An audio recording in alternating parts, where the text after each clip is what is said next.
Bible in Hindi audio chapter of गिनती part 39।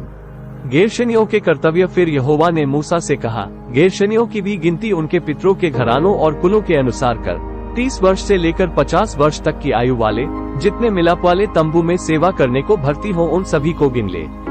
सेवा करने और भार उठाने में गेर्शनियों के कुल वालों की यह सेवकाई हो, अर्थात वे निवास के पितरों और मिलाप वाले तंबू और उसके आवरण और इसके ऊपर वाले सुइसों की खालों के आवरण और मिलाप वाले तंबू के द्वार के पर्दे और निवास और वेदी के चारों ओर के आंगन के पर्दों और आंगन के द्वार के पर्दे और उनकी डोरियों और उनमें काम में आने वाले सारे सामान, इन सभी को वे उठाया करे।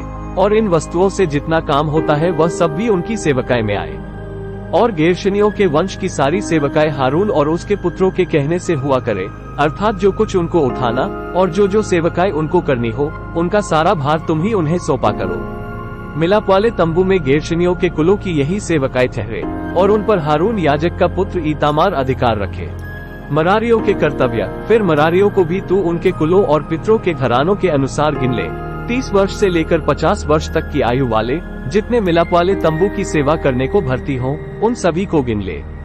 और मिलाप वाले तंबू में की जिन वस्तुओं के उठाने की सेवकाई उनको मिले वे ये हों, अर्थात निवास के तख्ते, बैंडे, खंभे और कुर्सियां और चारों ओर आंगन के खंभे और इनकी कुर्सियां, फूटे, डोरियां और भांति भांति के काम का सारा सामान धोने के लिए उनको सौंपा जाए। उसमें से एक एक वस्तु का नाम लेकर तुम गिन लो।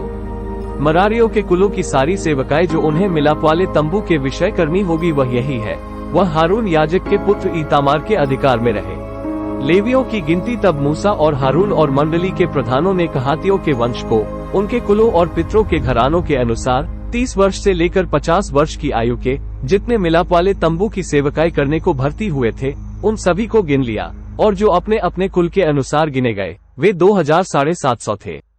कहातियों के कुलों में से जितने मिलाप वाले तंबू में सेवा करने वाले गिने गए वे इतने ही थे। जो आज्ञा यहोवा ने मूसा के द्वारा दी थी उसी के अनुसार मूसा और हारून ने इनको गिन लिया। गेर्शनियों में से जो अपने कुलों और पितरों के घरानों के अनुसार गिने गए, अर्थात 30 वर्ष से लेकर 50 वर्ष तक की आयु के जो मिलाप वाले तंबू की सेवकाई करने को दल में भर्ती हुए थे, उनकी गिनती उनके कुलों और पितरों के घरानों के अनुसार 2630 थी। गेर्शनियों के कुलों में से जितने मिलाप वाले तंबू में सेवा करने वाले गिने गए वे इतने ही थे। यहोवा की आज्ञा के अनुसार मूसा और हारून ने इनको गिन लिया। फिर मरारियों के कुलों में से जो अपने कुलों और पितरों के घरानों के अनुसार गिने गए, अर्थात 30 वर्ष से लेकर 50 वर्ष तक की आयु के जो मिलाप वाले तंबू की सेवकाई करने को भर्ती हुए थे, उनकी गिनती उनके कुलों के अनुसार 3200 थी। मरारियों के कुलों में से जिनको मूसा और हारून ने यहोवा की उस आज्ञा के अनुसार जो मूसा के द्वारा मिली थी गिन लिया, वे इतने ही थे। लेवियों में से जिनको मूसा और हारून और इजरायली प्रधानों ने उनके कुलों और पितरों के घरानों के अनुसार गिन लिया, अर्थात 30 वर्ष से लेकर 50 वर्ष तक की आयु वाले जितने मिलाप वाले तंबू की सेवकाई करने और बोझ उठाने का काम करने को हाजिर होने वाले थे, उन सभी की गिनती 8580 थी। ये अपनी अपनी सेवा और बोझ धोने के लिए यहोवा के कहने पर गए। जो आज्ञा यहोवा ने मूसा को दी थी उसी के अनुसार वे गिने गए। अशुद्ध लोगों का बाहर किया जाना। फिर यहोवा ने मूसा से कहा, इस्राएलियों को आज्ञा दे कि वे सब कोढ़ियों को और जितनों के प्रमेह हो और जितने लोथ के कारण अशुद्ध हों, उन सभी को छावनी से निकाल दे। ऐसों को चाहे पुरुष हो चाहे स्त्री छावनी से निकाल कर बाहर कर दे। कहीं ऐसा न हो कि तुम्हारी छावनी जिसके बीच मैं निवास करता हूँ उनके कारण अशुद्ध हो जाए। और इस्राएलियों ने वैसा ही किया, अर्थात ऐसे लोगों को छावनी से निकालकर बाहर कर दिया जैसा यहोवा ने मूसा से कहा था। इस्राएलियों ने वैसा ही किया। दोषों की हानि भरने की विधि। फिर यहोवा ने मूसा से कहा, इस्राएलियों से कह कि जब कोई पुरुष या स्त्री ऐसा कोई पाप करके जो लोग किया करते हैं यहोवा से विश्वासघात करे और वह मनुष्य दोषी हो, तब वह अपना किया हुआ पाप मान ले और पूरी क्षतिपूर्ति में 5वां अंश बढ़ाकर अपने दोष के बदले में उसी को दे जिसके विषय दोषी हुआ हो। परंतु यदि उस मनुष्य का कोई कुटुंबी न हो जिसे दोष का बदला भर दिया जाए, तो उस दोष का जो बदला यहोवा को भर दिया जाए वह याजक का हो और वह उस प्रायश्चित वाले मेढ़े से अधिक हो जिससे उसके लिए प्रायश्चित किया जाए। और जितनी पवित्र की हुई वस्तुएं इजरायली उठाई हुई भेंट करके याजक के पास लाए वे उसी की हों। सब मनुष्यों की पवित्र की हुई वस्तुएं याजक की ठहरे। कोई जो कुछ याजक को दे वह उसका ठहरे। व्यभिचार की जांच। फिर यहोवा ने मूसा से कहा, इस्राएलियों से कह कि यदि किसी मनुष्य की स्त्री बुरी चाल चलकर उससे विश्वासघात करे और कोई पुरुष उसके साथ कुकर्म करे, परंतु ये बात उसके पति से छिपी हो और खुली न हो, और वह अशुद्ध हो गई, परंतु न तो उसके विरुद्ध कोई साक्षी हो और न कुकर्म करते पकड़ी गई हो, और उसके पति के मन में संदेह उत्पन्न हो, अर्थात वह अपनी स्त्री पर जलने लगे और वह अशुद्ध हुई हो, या उसके मन में जलन उत्पन्न हो, अर्थात वह अपनी स्त्री पर जलने लगे परंतु वह अशुद्ध न हुई हो, तो वह पुरुष अपनी स्त्री को याजक के पास ले जाए और उसके लिए एपा का 10वां अंश जौ का मैदा चढ़ावा करके ले आए, परंतु उस पर तेल न डाले न लोबान रखे, क्योंकि वह जलन वाला और स्मरण दिलाने वाला अर्थात अधर्म का स्मरण कराने वाला अन्नबलि होगा। तब याजक उस स्त्री को समीप ले जाकर यहोवा के सामने खड़ा करे, और याजक मिट्टी के पात्र में पवित्र जल ले और निवास स्थान की भूमि पर की धूल में से कुछ लेकर उस जल में डाल दे। तब याजक उस स्त्री को यहोवा के सामने खड़ा करके उसके सिर के बाल बिखराए और स्मरण दिलाने वाले अन्नबलि को जो जलन वाला है उसके हाथों पर धर दे, और अपने हाथ में याजक कड़वा जल लिए रहे जो श्राप लगाने का कारण होगा। तब याजक स्त्री को शपथ धरवाकर कहे कि यदि किसी पुरुष ने तुझसे कुकर्म न किया हो और तू पति को छोड़ दूसरे की ओर फिर के अशुद्ध न हो गई हो, तो तू इस कड़वे जल के गुण से जो श्राप का कारण होता है बची रहे।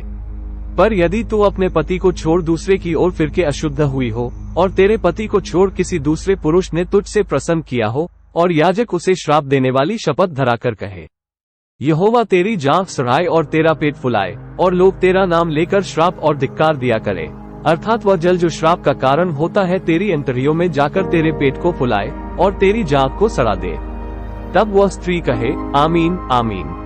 तब याजक श्राप के ये शब्द पुस्तक में लिखकर उस कड़वे जल से मिटाकर उस स्त्री को वह कड़वा जल पिलाए जो श्राप का कारण होता है, और वह जल जो श्राप का कारण होगा उस स्त्री के पेट में जाकर कड़वा हो जाएगा।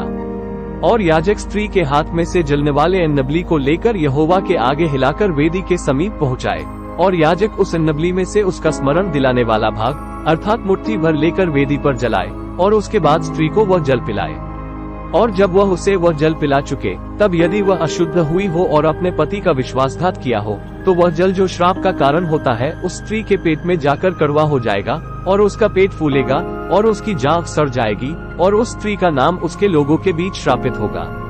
पर यदि वह स्त्री अशुद्ध न हुई हो और शुद्ध ही हो, तो वह निर्दोष ठहरेगी और गर्भवती हो सकेगी। जलन की व्यवस्था यही है, चाहे कोई स्त्री अपने पति को छोड़ दूसरे की ओर फिर के अशुद्ध हो, चाहे पुरुष के मन में जलन उत्पन्न हो और वह अपनी स्त्री पर जलने लगे, तो वह उसको यहोवा के सम्मुख खड़ा कर दे, और याजक उस पर यह सारी व्यवस्था पूरी करे।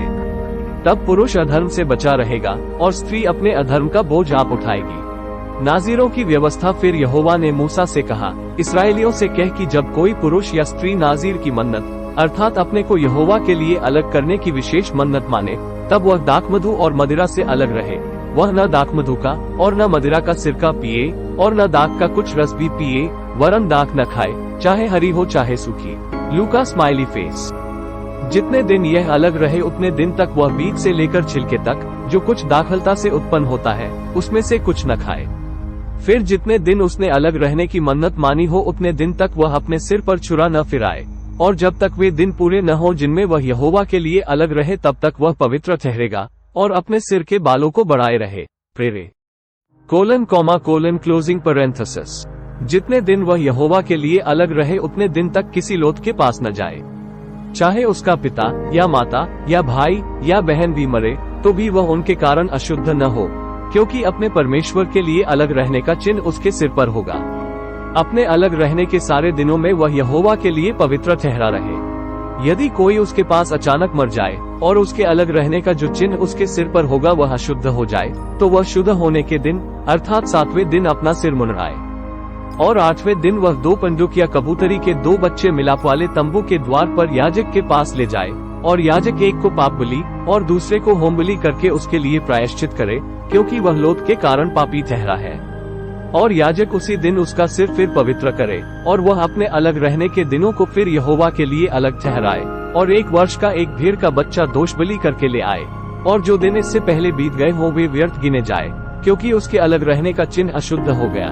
फिर जब नाजीर के अलग रहने के दिन पूरे हों उस समय के लिए उसकी ये व्यवस्था है, अर्थात वह मिलाप वाले तंबू के द्वार पर पहुंचाया जाए, और वह यहोवा के लिए होम बलि करके 1 वर्ष का एक निर्दोष भेड़ का बच्चा पाप बलि करके, और 1 वर्ष की एक निर्दोष भेड़ की बच्ची, और मेलबलि के लिए एक निर्दोष मेढ़ा, और अखमीरी रोटियों की 1 टोकरी अर्थात तेल से सने हुए मैदे के फुलके, और तेल से चुपड़ी हुई अखमीरी पपड़ियाँ और उन बलियों के नबली और अर्घ, ये सब चरावे समीप ले जाए।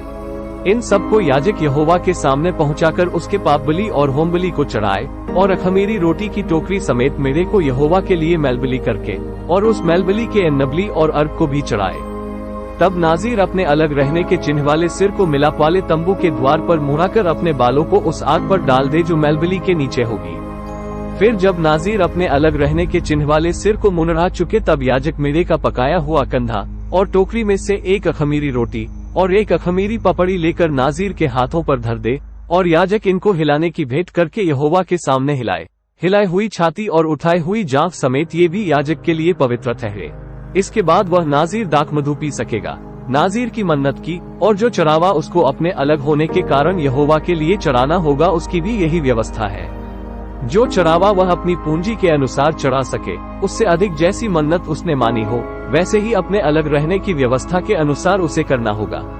याजक का आशीर्वाद। फिर यहोवा ने मूसा से कहा, हारून और उसके पुत्रों से कह कि तुम इस्राएलियों को इन वचनों से आशीर्वाद दिया करना। यहोवा तुझे आशीष दे और तेरी रक्षा करे। यहोवा तुझ पर अपने मुख का प्रकाश चमकाए और तुझ पर अनुग्रह करे। यहोवा अपना मुख तेरी ओर करे और तुझे शांति दे। इस रीति से मेरे नाम को इस्राएलियों पर रखे और मैं उन्हें आशीष दिया करूंगा। Thanks for watching. Please like, share and subscribe. Don't forget to hit bell icon.